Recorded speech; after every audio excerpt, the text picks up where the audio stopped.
चल नाल वे बहु सोनी गड्डी वालिया।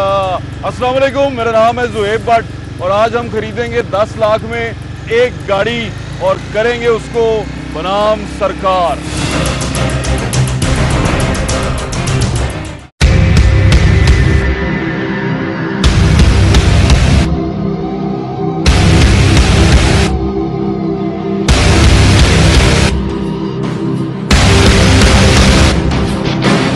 हमने सोचा कि 10 लाख रुपए अगर एक आदमी की जेब में हो, जो कि मोस्टली नहीं होता, गरीब आदमी है, तो हमने भी इकट्ठा कर लिया, कोई कमेटी शमेटी निकल आई हमारी, तो 10 लाख रुपया लेके हम जा रहे हैं एक गाड़ी खरीदने।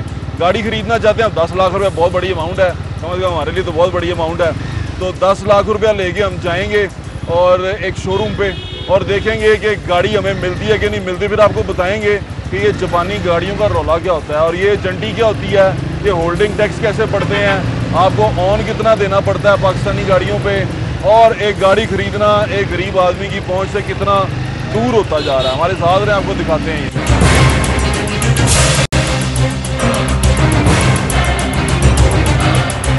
नाज़रीन, हम आए हैं लाहौर में। लाहौर शहर में गाड़ियाँ बहुत बड़ी तादाद में बिकती हैं, लोग गाड़ियाँ खरीदते हैं, इंटरेस्ट भी लेते हैं, क्योंकि सीएम पंजाब शहबाज शरीफ साहब ने हर तरफ सड़कों का खूबसूरत सड़कों का जाल बिछा दिया है, साबिक चीफ मिनिस्टर पंजाब ने। तो लोगों की ख्वाहिश होती है कि अब वो किसी ना किसी तरह गाड़ी ले लें, क्योंकि इतनी बड़ी और तेज़ सड़कों के ऊपर पैदल या मोटरसाइकिल पे चलना बड़ा मुश्किल होता है। तो गाड़ी लेने के लिए सोचा, गाड़ी की मिनिमम प्राइस जो सी है वो हमने सोचा कि 10 लाख में देखते हैं, हमें शायद कोई अच्छी गाड़ी मिल जाए। हम यहाँ पर आए हैं, हमारे भाई हैं तारिक महबूब साहब। अस्सलाम वालेकुम, कैसे हैं आप? 10 लाख रुपया कमेटी निकली है हमारी, तो 10 लाख रुपए में गाड़ी खरीदना चाहते हैं। 10 लाख में अच्छी गाड़ी कौन सी मिल सकती है? जापानी। 10 लाख रुपए में फ्रेश जापानी गाड़ी तो आप बिल्कुल ना सोचें, उसके लिए तो आपको सीधा सीधा जवाब है। ऐसे ना करें, गाड़ियाँ दिखाएं मुझे आगे। आप बिल्कुल ही गाड़ी कौन कौन सी है आपके पास? 10 लाख रुपए में गाड़ियाँ अभी इनकार कर दिया है। 10 लाख रुपए में तो आपको इनकार है। इनकार कर दिया? 10 लाख रुपए में इनकार है। ये जो छोटी है ये तो 10 लाख में आ जाएगी। ये जो छोटी गाड़ियाँ हैं, ये एक एक गाड़ी, इसकी खाली ड्यूटियाँ 6.5 लाख, 6.5 लाख, तो खाली इन गाड़ी की सिर्फ ड्यूटियाँ चल रही हैं। और चूंकि अब देखेंगे 10 लाख रुपए में गाड़ी पहले मिल जाती थी, लेकिन नई गाड़ी 10 लाख में मैं नहीं ले सकता। आप नई गाड़ी जापानी, ये भी छोटी गाड़ी है। बिल्कुल, ये देखने में छोटी जरूर है, लेकिन इन गाड़ियों की ड्यूटियों की प्राइस बहुत ज़्यादा बढ़ चुकी हुई है। अच्छा। जो हमारी इंपोर्ट पॉलिसी चल रही थी 2012 में, 2013 में, उसमें हम लोग 5 साल पुरानी गाड़ी इंपोर्ट कर रहे थे और उन गाड़ियों की ड्यूटियों पे हमें 60% डिस्काउंट था। अच्छा। आज इस गाड़ी की ड्यूटी पे सिर्फ 24% डिस्काउंट रह गया।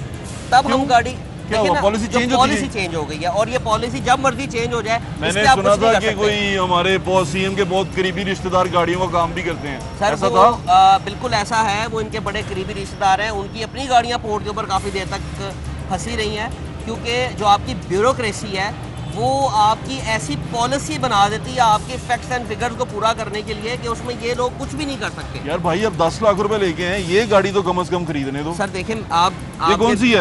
ये आल्टो है, 2017 मॉडल की गाड़ी है, और इसकी खाली ड्यूटी जो है वो 6.25 लाख रुपया सिर्फ इसकी ड्यूटी जमा करवाई गई है। यार ये छोटी आल्टो भी नहीं खरीद सकता मैं 10 लाख में? सर जो गवर्नमेंट पॉलिसी के मुताबिक जो आपने ड्यूटी पे करनी है उसके अंदर आप नहीं जा सकते इसके अंदर। मैंने तो सोचा था मैं 10 लाख आ गए, बड़ा अमीर हो गया हूँ, तो 10 लाख में तो आल्टो भी नहीं लेके दे। जापानी जो गाड़ी है वो मिनिमम 12 लाख रुपए से शुरू हो रही है। अच्छा, तो फिर मैं कल्टस ले लूँ? आप पाकिस्तानी कल्टस भी नहीं ले सकते, वो भी इस वक्त 15 लाख समथिंग की हो चुकी है। वो क्यों?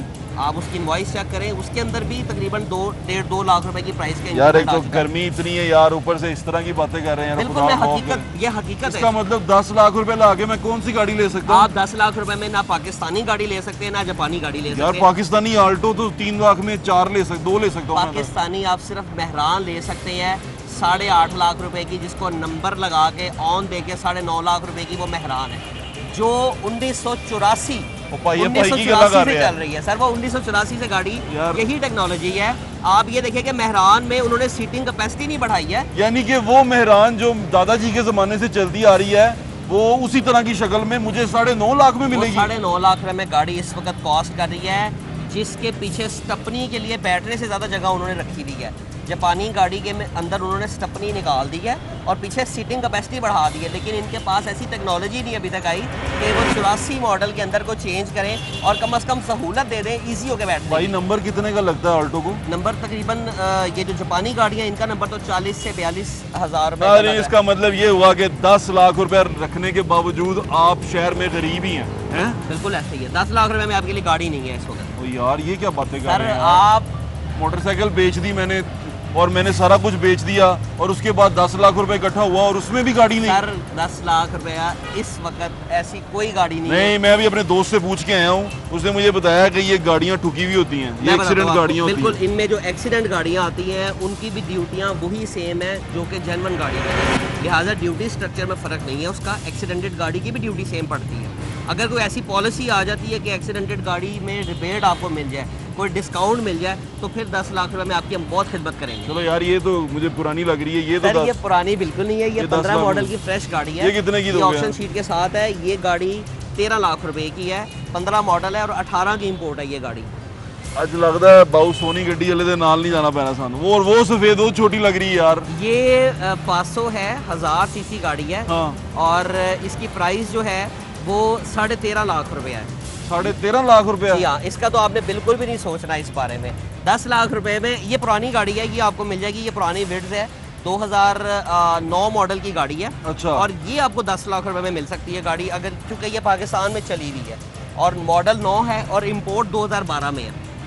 उस वक्त चूंकि आप पुरानी गाड़ी मंगवा सकते थे तो उसमें 8 मॉडल भी आ रही थी, 7 मॉडल गाड़ी भी 2012 में इम्पोर्ट हो रही थी। वो गाड़ियाँ इतने की मिल जाएंगी आपको। यार ऐसे क्यों हुआ यार? इसका मतलब हम गाड़ी नहीं खरीद सकते? आप बिल्कुल गाड़ी ले सकते हैं, लेकिन 10 लाख रुपए में आप पुरानी और यूज गाड़ी ले सकते हैं। परेशान हो गए। नई गाड़ी का ख्वाब बिल्कुल नहीं आपने देखना सिवाय मेहरान। इसका मतलब ये तो मेरे ख्याल से मैं जिंदगी में कभी नहीं चला पाऊंगा। सर मर्सिडीज आप बिल्कुल चला सकेंगे इसमें जब आपके पास 2 दफा 10 लाख होंगे। अरे तबीयत खराब हो रही है, छोटा सा ब्रेक लें। ब्रेक के बाद आके जरा भाई से पूछते हैं ये गाड़ियाँ मंगाते कहाँ से हैं और करते क्या हैं, और ये जो रोले होते हैं, ये एक्सीडेंट वाली गाड़ियाँ, ये भी हमें दिखाएंगे आप? बिल्कुल मैं आपको दिखाऊंगा। आपको दिखाते हैं कि गाड़ियाँ पकड़ते कैसे हैं, गाड़ियाँ उठाते कैसे हैं, ऑक्शन में कैसे आती हैं और खरीदते कैसे हैं, कितने की पड़ती हैं। यार एक और चीज़ बतानी है कि धांधली कहाँ कहाँ होती है फिर इसके बीच बताएंगे ना? हम महबूब साहब शरीफ आदमी हैं, हम सारा कुछ पूछ के जाएंगे। Take a break.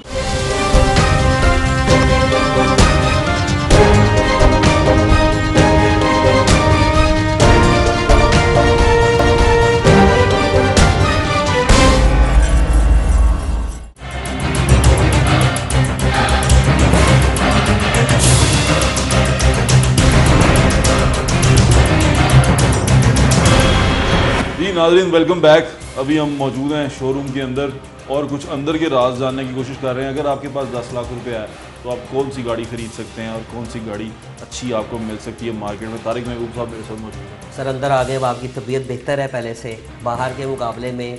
तबीयत तो बेहतर मेरी गर्मी से नहीं हुई थी, वो आपके जो कीमतें आपने बताई थी ना उससे हुई थी। अभी आप मुझे जो चीज़ें दिखाने लगे हैं ना, मुझे लग रहा है उससे तबीयत और ख़राब होने। नहीं आपकी तबीयत इंशाल्लाह रखेंगे। अच्छा ये N1 है। N1 एक छोटी गाड़ी है, होंडा N1, ये 630 सीसी होती है। तो ये हमें कितने की मिल जाएगी? ये 10 लाख में आ जाएगी? नहीं बिल्कुल नहीं, ये 660 सीसी गाड़ी है। हाँ बोल दे सर देखिए 10 लाख रुपया आप दे दें, गाड़ी आपको दे देते हैं, लेकिन वो चलानी आपको जापान में जाके पड़ेगी। पाकिस्तान में आप वो गाड़ी नहीं चला सकते। गाना सुनाई दे रहा? ना बिल्कुल। गाना सुनाई दे रहा? गाना सुनाई दे रहा? बिल्कुल सुनाई दे रहा। आपको सुनाई दे रहा होगा गाना?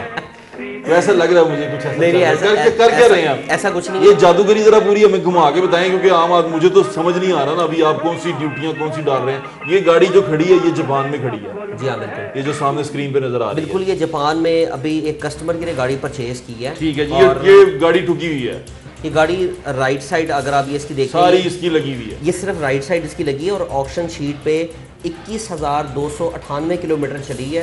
अच्छा 2015 के 6ठे माह की गाड़ी है। ठीक है। N1 गाड़ी है, प्रीमियम टूरर SS पैकेज है। अच्छा ये ऑक्शन शीट पे देखें आप, जापान से जब हम लोग गाड़ी परचेज करते हैं तो पूरी चीज़ मेंशन की जाती है, यानी कि उन्होंने बताया वो बड़े ईमानदार लोग होते हैं। राइट साइड जो है वो इसकी यानी कि डैमेज है और एयर बैग्स जो हैं वो गाड़ी के ओरिजिनल हैं, एयर बैग इसके डैमेज नहीं हुए हुए। ठीक है।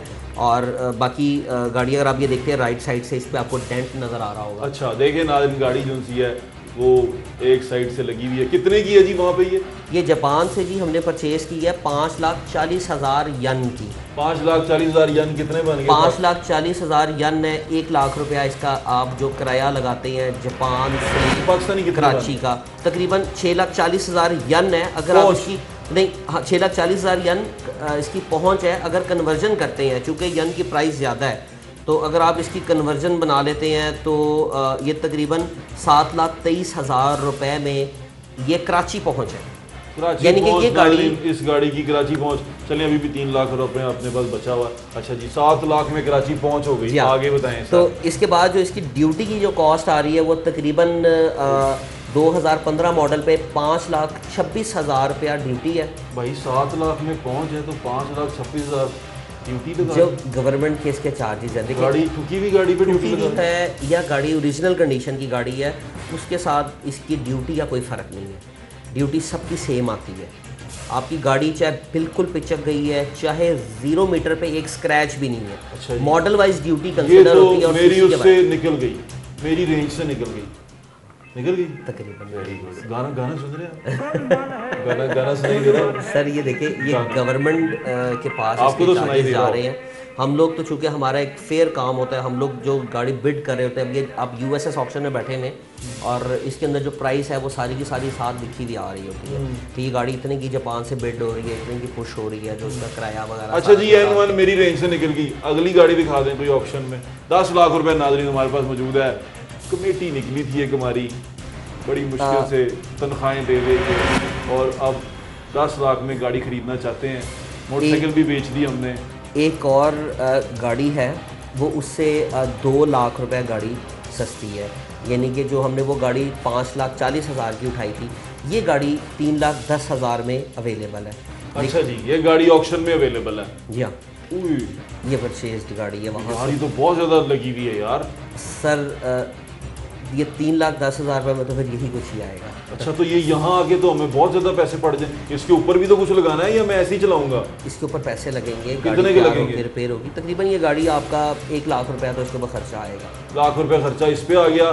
3 लाख की वहाँ से ली, यन में पड़ गई वो 3,10,000 और 1 लाख डाला, ऊपर 4,10,000 डाला, और तकरीबन आप ये समझ लें कि यन की कन्वर्जन के बाद 4,63,000 और 1 लाख रुपया अगर आप इस पर ख़र्चा लगा लेते हैं अपने काम वगैरह करवाने का, तो 5,63,000 रुपये का।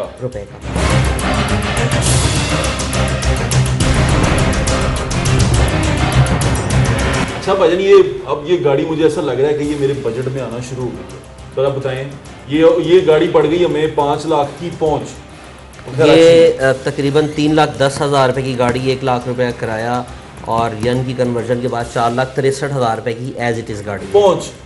ये पहुंच है गाड़ी बगैर रिपेयरिंग के। अच्छा, ये जितनी ज़्यादा लगी हुई है इस पे रिपेयर का लगा लें, 1.5 लाख रुपया लगा लें। बिल्कुल, आप इसके ऊपर 1.5 लाख रुपए अगर ऐड कर लेते हैं तो 6,13,000 रुपये का ये इसका सिर्फ, यानी कि अल्लाह का शुक्र है अभी 4 लाख बच रहा है।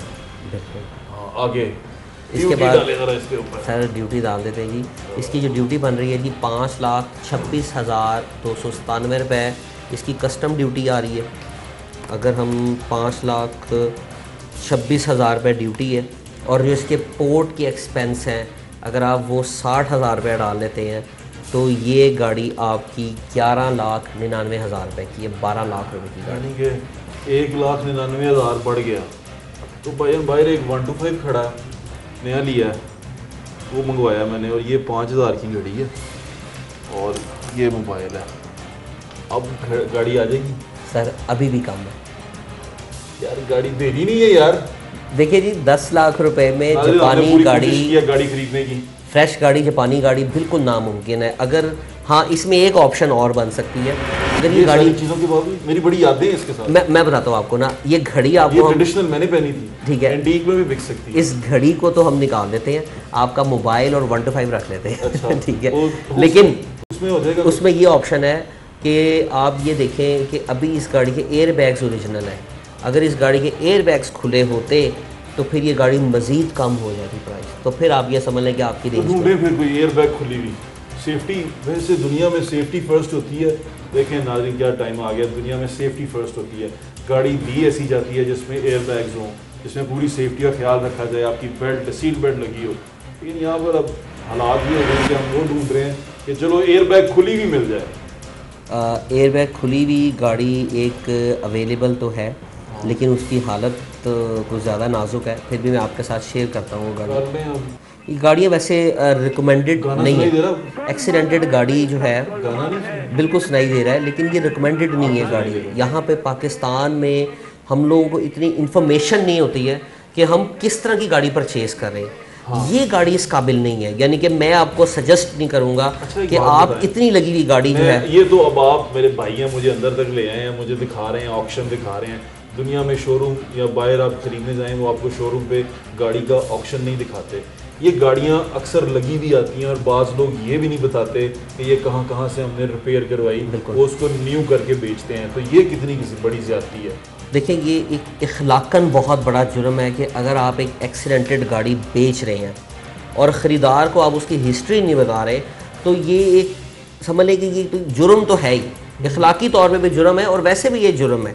और ऐसे होता है, ऐसा करते हैं, लेकिन ये वो लोग करते हैं जो कि गाड़ियों का प्रॉपर काम नहीं कर रहे होते, यानी कि ये प्रॉपर बिजनेस नहीं कर रहे होते, या उनके साथ खुद किसी ने फ्रॉड किया होता है। तो या ये नए लोग जो मार्केट में इन्वेस्टमेंट डाल रहे हैं। एजेंट कौन होते हैं? ये एजेंटी का सिस्टम क्या होता है गाड़ियों के अंदर? एजेंट्स जो हैं, जो आपके कुछ शोरूम्स की अगर आप कुछ शोरूम के पास जाते हैं तो वहाँ पर एक अलग एजेंट्स की यूनियन बनी होती है, जो कि सिर्फ बाहर खड़े होकर जो विंडो शॉपिंग वाले कस्टमर्स हैं उनको वो कैच कर रहे होते हैं। उनका किसी शोरूम के साथ ताल्लुक़ नहीं होता। अच्छा। वो आपको वहीं से पिक करते हैं और फिर आपकी गाड़ी की असेसमेंट करके फिर वो किसी ना किसी को सेल करने के लिए चले जाते हैं, उसको मिसगाइड करते हैं या उसको दोनों को मिसगाइड करके तो अपने पैसों के लिए वो कर रहे होते हैं काम। बेहतर ये होता है कि आप किसी अच्छे शोरूम से किसी अच्छे शोरूम पर जाएं, वहाँ के सेल्स एग्जीक्यूटिव से आप डील करें। आपने मुझे जितनी बातें बताई हैं, 10 लाख में मुझे ये गाड़ी, ये होंडा डाल के भी कोई गाड़ी आती भी नजर, गाड़ी अच्छी गाड़ी नहीं आप ले सकते। यानी कि 10 लाख में 10 लाख रुपए में आप एक अच्छी गाड़ी अपने बीवी बच्चों को साथ बिठाकर रोड पे चलाने वाली गाड़ी नहीं ले सकते। एक पायदार गाड़ी नहीं है इतनी। अब ये यहाँ से आप अंदाजा कर लें D valuation of the money कि हमारे 10 लाख की कीमत, 10 लाख में आप घर नहीं ले सकते। फिर आपके एवरेज जो मजदूर की इनकम आपने रखी है 18,000 रुपये माहाना, वो भी कई मजदूर नहीं कमाते। 18,000 रुपये मिनिमम इनकम है माहाना। इतनी कमाई, इतनी पैसे होने चाहिए एक मजदूर के, और वो भी नहीं होते। अब यहाँ से अंदाज़ा करें कि गुर्बत कहाँ जा रही है और अमीर कहाँ से कहाँ जाता जा रहा है। मेरे अमीर जो है करोड़ों रुपए की गाड़ी ख़रीद लेता है, और एक मेरे जैसा बंदा जो एवरेज मतवस्त एक वाइट कॉलर आदमी है जो 10 लाख रुपए पता नहीं कैसे तैसे इकट्ठा करता है, और इकट्ठा करने के बाद वो एक गाड़ी लेने का सोचता है तो वो गाड़ी नहीं ले पाता। मुझे ऐसा लग रहा है भाईजान कि मुझे कहीं सेकंड हैंड गाड़ी ना लेनी पड़े। सर, ये सेकंड हैंड गाड़ी ही इस रेंज में आएगी 10 लाख रुपए में। एक रिलायबल गाड़ी। गाना सुनाई दे रहा? बिल्कुल सुनाई दे रहा है। मुझे भी सुनाई दे रहा गाना, आपको तो जरूर सुनाई दे रहा होगा। नाज़रीन, एक छोटा सा ब्रेक लें। ब्रेक के बाद आपको दिखाते हैं कि गाड़ी खरीदने के बाद उसका प्रोसेस क्या होता है, क्योंकि इस गाड़ी ख़रीदने के बाद आपको तमाम जापानी गाड़ी अगर आप लेते हैं उसकी तमाम ड्यूटीज़ भरने के बाद, उसका तमाम वो ख़र्चा भरने के बाद, उसका रिपेयर कराने के बाद आपके पास एक और ख़र्चा आपका इंतज़ार कर रहा होता है। वो ख़र्चा है कि जब आप गाड़ी के नंबर लगवाते हैं या गाड़ी की एक्साइज़ पे करते हैं, गाड़ी के लिए एक्साइज़ के दफ्तर जाते हैं, वो ख़र्चा अलग से आपको एक्साइज़ के दफ्तर भी लेके जाते हैं और वहाँ भी आपके लोगों से बात करवाते हैं कि वो क्या ख़र्चा है। अभी कोशिश कर रहे हैं कि कोई हमें कोई टूटी फूटी कोई छोटी मोटी कोई गाड़ी मेरे मोहतरम दोस्त कोई इनायत करें। अब तो फ़ोन भी रख दिया भाई। टेक अ ब्रेक नाज़रीन।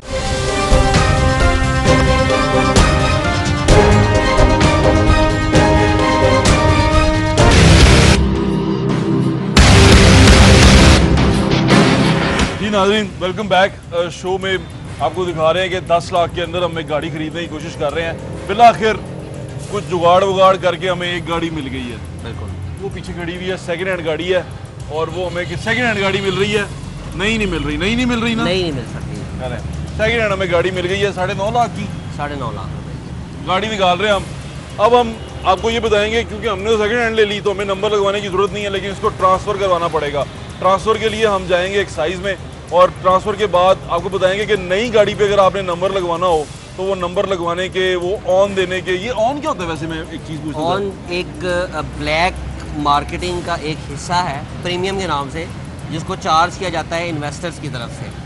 एक हर कंपनी को एक कोटा मिलता है, हर फ्रेंचाइज को एक कोटा मिलता है कि जिस कोटे के बाद जब वो गाड़ियाँ यानी कि मंगवा कर देते हैं तो उसको फिर ये अपनी प्रीमियम के ऊपर सेल करते हैं। यानी कि एक गाड़ी की अगर डिमांड ज़्यादा है और इनके पास उसकी सप्लाई कम है तो ये उस गाड़ी को शॉर्ट करके मार्केट में गाड़ी को रोक कर और उसके ऊपर फिर प्रीमियम चार्ज कर रहे होते हैं। यानी कि जैसे वैगन आर थी, सुजुकी वैगन आर, उस पर कितना ऑन चल रहा था? जिन दिनों क्रीम वगैरह गाड़ी की बहुत ज़्यादा यानी कि अपने पास रजिस्टर कर रहे थे, उन दिनों इस गाड़ी के ऊपर तकरीबन 1.25 से 1.5 लाख रुपया ऑन चला गया था। 1.25 से 1.5 लाख रुपया ऑन। वो ऑन जो सा है वो आपने बस एम ही दे देना है, 11 लाख रुपए की गाड़ी थी और वो तकरीबन 12.5 से पौने 13 लाख रुपए में विदाउट रजिस्ट्रेशन लोग परचेज़ कर रहे थे, क्योंकि उन दिनों बहुत ज़्यादा डिमांड थी, क्रीम में गाड़ियाँ बहुत ज़्यादा रजिस्टर्ड हो रही थी। अब चूँकि आजकल रजिस्ट्रेशन कम हो चुकी है क्रीम में, तो आजकल वो गाड़ी के ऊपर सिर्फ 30-40 हज़ार रुपया ऑन चल रहा है। ये जो मार्केट होती है ना, इसके रंग और होते हैं। अगर आप मार्केट का आपको अंदाज़ा नहीं है और उस मार्केट में आपको चीज़ खरीदने आ गए हैं तो फिर तो सत्यानाश हो गया है ना। बिल्कुल है जी, बिल्कुल ऐसे। यानी कि समझ नहीं आई, रुपया बर्बाद करके हमने निकल जाना है। ये बड़ी और ऑन शोन पाकिस्तानी गाड़ियों पे, पाकिस्तानी गाड़ियों के ऊपर ऑन चलता है, जापानीज के ऊपर नहीं चलता। चीफ जस्टिस साहब ने मेरे ख्याल से वो कोशिश की थी जरा इनकी मोनोपोली तोड़ने की। हाँ, लेकिन ऑप्शन नहीं है ना इनके पास कोई इस वक्त, और गाड़ियों की ऑप्शन नहीं है, इतनी इनकी स्ट्रेंथ नहीं है कि इतनी मैन्युफैक्चरिंग की जा सके। आप पाकिस्तानी गाड़ी 10 लाख के अंदर सिर्फ मेहरान ले सकते हैं और पाकिस्तानी गाड़ी भी ले सकते हैं 10 लाख के अंदर। पुरानी गाड़ी ले सकते हैं आप, नई गाड़ी का तो सोचिएगा भी मत। पूरी दुनिया में, बिल्कुल पूरी दुनिया में इंपोर्ट पॉलिसी में इतनी लचक है कि 5 से 10 साल पुरानी गाड़ी इंपोर्ट करने की इजाज़त दी गई है उन ममालिक में जहाँ पर आपकी मैन्युफैक्चरिंग इतनी ज़्यादा नहीं हो सकती। हमारे पास मैन्युफैक्चरिंग भी नहीं है और इंपोर्ट पॉलिसी के अंदर भी 3 साल से ज़्यादा पुरानी गाड़ी नहीं आ सकती, और ड्यूटी भी आपको सिर्फ 24% आपको डिस्काउंट मिलता है, बाकी आपने उसके ऊपर ड्यूटी सारी की सारी पे करनी है। हाँ, ये ड्यूटी का बताऊँ, ये ड्यूटी क्या होती है? ये ड्यूटी वो है जो आप गवर्नमेंट को पे करते हैं गाड़ी लाने की सूरत में। फिर आप कहते हैं ना आप टैक्स नहीं देते, ये वो टैक्स है जो आप गवर्नमेंट को पे करते हैं और गवर्नमेंट को उस टैक्स की सूरत में आपको इन रिटर्न कुछ देना चाहिए, लेकिन वो इन रिटर्न आपको कुछ नहीं मिलता। कुछ मिलता है? बिल्कुल कुछ भी नहीं मिलता, कुछ भी नहीं मिलता। एक आम सारिफ को, एक आम जो बंदा है जिसने गाड़ी खरीदी है, जिसने वो ड्यूटी पे की है, उसको उस ड्यूटी पे करने का कुछ भी नहीं मिलता। ऐसी है भाईजान? बिल्कुल ऐसे। अच्छा, आप चलते हैं, गाड़ी ले लेते हैं। ये पीछे गाड़ी नजर आ रही थी, ये कितने की गाड़ी है? ये 2015 मॉडल की गाड़ी है, 4000 सीसी है। अच्छा। और ये 1 करोड़ 10 लाख रुपए की है। घर भी बेचना पड़ेगा अब। थैंक यू भाईजान। सर निकले यहाँ से इससे पहले कि सब कुछ बिक जाए। गाड़ी निकालने आए, आपको एक साइज लेके चलते हैं।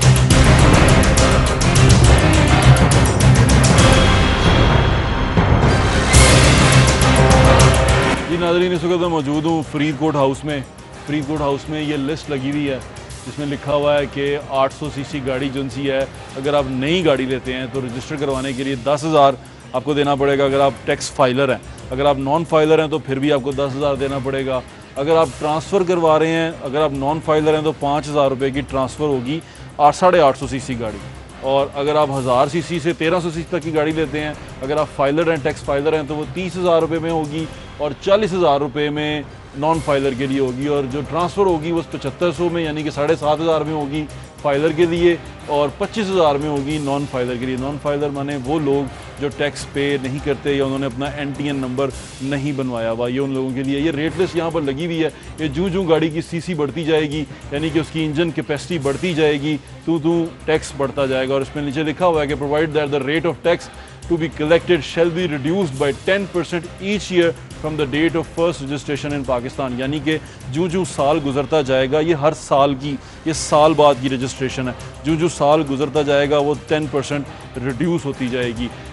ये विद होल्डिंग टैक्स है जो हम गवर्नमेंट को पे करते हैं और ये मोटर कार के ऊपर उसकी ट्रांसफ़र जो होती है उसके ऊपर या ट्रांसफ़र करने पे देते हैं, ये वो विद होल्डिंग टैक्स है। ये ट्रांसफ़र के ऊपर या उसको रजिस्टर करवाने के ऊपर ये टैक्स दिया जाता है। ये टैक्स निकालना ये एक आम बंदे के लिए बड़ा मुश्किल होता है, जो बेचारा 800 सीसी गाड़ी बड़े चाहों से अपनी फैमिली को घूमने फिरने के लिए एक छोटी सी 800 सीसी गाड़ी निकालता है या बड़ी मुश्किल से अगर लेता है, वो भी आपने देख लिया कि कितने की मिलती है, कितने के हम उस पर पैसे पे करते हैं और हमें एक 10 लाख के अंदर भी अच्छी गाड़ी नहीं मिलती। आप अगर आप मेहरान भी लेना चाहें, वो मेहरान जो हमारे दादाजी चलाया करते थे, वो उसी सूरत में जो पहले कभी 2 लाख, 2.25 लाख या 2.25 लाख में आती थी, अब वही गाड़ी आपको पड़ जाती है 9.5 लाख में, यानी कि 9.10 लाख में इतने की गाड़ी पड़ती है। रजिस्ट्रेशन करा के पूरी तरह वो गाड़ी AC वाली गाड़ी, गर्मी में फिरना थोड़ी ना, तो वो आपको इतने की पड़ती है एक अच्छी गाड़ी।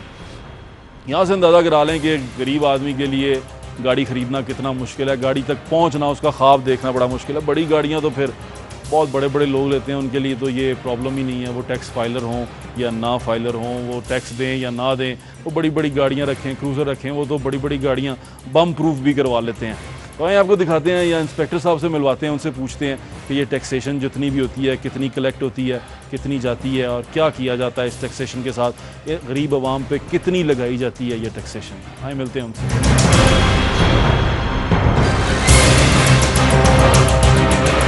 गुलाम मोयुद्दीन साहब मेरे साथ मौजूद हैं, ये एक्साइज इंस्पेक्टर हैं मोटर ब्रांच के। अस्सलाम वालेकुम, क्या हाल है आपका? ठीक ठाक है भाईजान। आपने कौन सी गाड़ी रखी हुई है? मैंने अभी तक कोई नहीं रखी हुई। कोई गाड़ी नहीं रखी? नहीं, कोई नहीं रखी। अच्छा, मैं सोच रहा था कि मैं गाड़ी लेना चाह रहा था। ठीक हो गया। 10 लाख की, एक भाई से बातचीत की, 10 लाख की गाड़ी शाड़ी का कोई अरेंजमेंट करवाया, वो 8-8.5 लाख में हमें गाड़ी वहाँ पुरानी मिल रही। नई गाड़ी जो सी है वो मेहरान जो सी है, जो तकरीबन 800 सीसी होती है, 800 सीसी होती है, वो अगर हम नई मेहरान लेते हैं तो वो हमें पड़ जाती है तकरीबन 9 लाख 9.5 लाख के अंदर, AC वाली 9.10 लाख। उसके ऊपर रजिस्ट्रेशन सारी डाल के वो इतने की पड़ती है। ये इतना महंगा क्यों हो गया सारा कुछ? असल में जो हमारे जो चार्जेस हैं वो 1% के हिसाब से वो पुराने भी उसी टाइम से थे जब गाड़ी मेहरान, मतलब अगर आप आज से कुछ 2-4 साल 5 साल पहले चले जाएं तब भी उसकी रजिस्ट्रेशन 1% थी। ठीक है। और अब भी 1% ही है उसकी। अच्छा, एक बात बताएं, कितना एक पैसा इकट्ठा हो जाता है, कितनी गाड़ियाँ रजिस्टर्ड हो जाती हैं? ऑलमोस्ट हमारे पास कोई 200 प्लस जो रोज़ाना गाड़ी रजिस्टर्ड हो रही है, वो 200 गाड़ी रोज़ाना रजिस्टर्ड हो रही है। इसका मतलब ठीक ठाक रुपया इकट्ठा हो रहा है। हाँ, मतलब रजिस्ट्रेशन की मद में पैसे मतलब क्या करते हैं फिर ये पैसा? गवर्नमेंट को देते हैं? गवर्नमेंट को पैसे गवर्नमेंट के खजाने में रोज़ाना डे बाय डे हम जमा करवाते रहते हैं। फिर गवर्नमेंट के खजाने में पीछे मुड़ के कभी पूछते हैं? आप तो इंस्पेक्टर हैं कि वो क्या करते हैं उन पैसों का? ज़ाहिर है उसमें डिफरेंट जो सा है, इतने सारे पैसे आपको बताए, उसमें 200 गाड़ी रोज़ाना रजिस्टर्ड हो, ट्रांसफ़र हो, ये सारा बिजनेस हो, तो मेरे ख्याल से यहाँ से आप रोज़ का रेवेन्यू जो भेजते होंगे वहाँ पे वो करोड़ों में होगा। तकरीबन 4-5 करोड़ है गवर्नमेंट रेवेन्यू जो से मोटर ब्रांच के हवाले। हम गरीब लोग तो नहीं हुए ना फिर? नहीं, हुकूमत गरीब तो नहीं हुई आपके तो... यानी कि एक ये वो पैसा है नाज़रीन जो आम आवाम की जेब से जा रहा है। यानी कि इसमें ये नहीं है कि आप फाइलर हैं नॉन फाइलर हैं, जिसने गाड़ी चलानी है उसने ये टैक्स देना है, ऐसे ही है। हाँ जी, ऐसे ही है। और ये टैक्स नहीं देंगे तो ये इंस्पेक्टर साहब आपको पकड़ देंगे, ऐसे ही है। गाड़ियाँ बंद कर देते हैं आप, गाड़ियाँ फिर एक्साइज का काम ही ये है कि एक्साइज का काम मतलब न्यू गाड़ी जो है उसे इसका मतलब रेवेन्यू तो अच्छा खासा जनरेट हो रहा है। क्यों नहीं, मतलब ऐसा है कि गाड़ियाँ रजिस्टर्ड हो रही हैं। ये वो कौम का पैसा है जो मुल्क से बाहर जाता है। अब इसके बारे में तो आप तो नहीं कह सकते, आप तो इंस्पेक्टर हैं, सरकारी मुलाजिम हैं, आप तो बिल्कुल नहीं कह सकते, लेकिन मैं तो कह सकता हूँ ज़रा हिसाब लगाना पड़ेगा कि ये जितना पैसा, और इस तरह के बहुत सारे इदारे हैं जो पैसा जनरेट करते हैं, जैसे ली पार्किंग है। मैं छोटी सी एग्जांपल दे रहा हूँ कि रोज़ कितनी गाड़ियाँ पार्क होती हैं, रोज़ 30 रुपये के हिसाब से वो कितना रेवेन्यू जनरेट करते हैं, वो आप मैं आम आदमी रोज़ाना सरकार के खाते में डाल रहा होता है। यानी कि अगर मैं इस बात पर जाऊँ 4-5 करोड़ रुपया 5 करोड़ रुपया रोज़ का लगाऊँ तो महीने में तो हम अरबों रुपए तक चले गए। मतलब ज़ाहिर है पूरे पंजाब में जो साइज़ का जो 100-200 गाड़ी रोज़ की निकलती है। हाँ, रोज़ाना हम रजिस्टर कर रहे हैं, ये एक हमारी एवरेज है। 150 प्लस 200 प्लस हमारी एवरेज निकल आती है। वाह यार, हुकूमत तो अमीर है अच्छी खासी, हमें कहते हैं पैसे नहीं है। रजिस्ट्रेशन की मद में पैसे जमा हो रहे हैं। हो। चलें, अब आपने मुझे और सदमा दे दिया। अब मैं देखता हूँ गाड़ी तो मुझे लगता है मुझे मिलनी नहीं है, अब मैं कुछ और जाके ढूंढता हूँ, फिर कुछ ना कुछ तो करना पड़ेगा। विद होल्डिंग टैक्स आप जो लेते हैं सारा का सारा वो 5 साल के अंदर लेते हैं? 5 सालों के अंदर है date of registration, first registration. गाड़ी 5 साल पुरानी हो, 5 साल तक के अंदर हो। हाँ, फाइलर के लिए 5 साल से पुरानी हो जाए तो फिर कुछ नहीं होता उसमें। नहीं, रजिस्ट्रेशन फीस मतलब उसमें ट्रांसफर फीस हम लेंगे, लेकिन वो होल्डिंग टैक्स उससे नहीं लेंगे हम। चलो फिर पुरानी गाड़ी ले लेते हैं। थैंक यू भाईजान। पुरानी गाड़ी नाज़रीन लेते हैं, आए चल के पुरानी गाड़ी लेते हैं।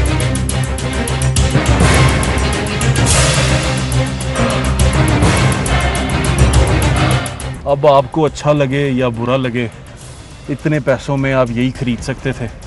ख़रीदने तो हम गाड़ी आए थे, लेकिन ये भी गाड़ी है, अपनी है, प्यारी है, तो बहुत अच्छी है।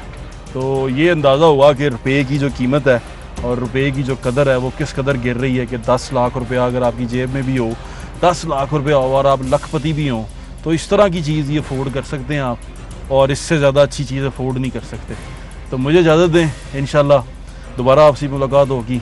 ये आम पाकिस्तानी की औकात है। फिर आप देखें जो बड़ी बड़ी गाड़ियाँ सड़कों पे फिरती हैं, उससे आप अंदाज़ा लगाएं आवाम कितनी अमीर है, कैसे अमीर हुई, टैक्स बचा के या टैक्स चोरी करके। ओह वाह वाह, अल्लाह हाफ़िज़।